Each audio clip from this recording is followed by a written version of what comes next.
C'est une visite officielle axée sur la culture au sens large qu'Édouard Philippe a tenu à faire aujourd'hui au Havre. Elle a débuté par le lycée Porte-Océane. Le Premier ministre a souhaité saluer l'engagement de sa proviseure, Marie-Josée Cheraga, pour son action auprès des jeunes. L'ouverture à l'autre et à l'inconnu, la solidarité, deviennent les traits saillants de votre engagement. Celui d'une femme de gauche qui marque 4 décennies de la vie havraise.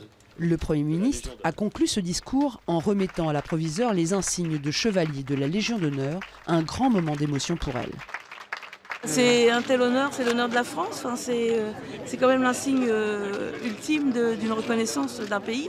Donc je peux n'être que fière forcément de l'arborer. Son parcours est quand même singulier.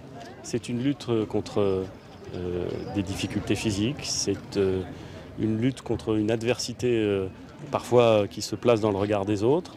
C'est aussi un souci toujours de s'élever à la fois par le travail individuel et par l'action collective. Non, c'est assez admirable. S'il y avait beaucoup de Madame Cheraga, je pense que notre pays irait beaucoup mieux.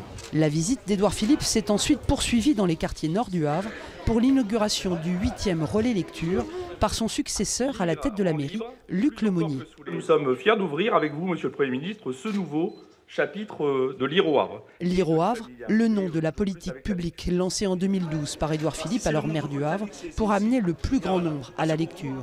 Une politique qu'il revendique toujours aujourd'hui. Une politique du livre, ou plus exactement une politique de la lecture, c'est probablement essentiel.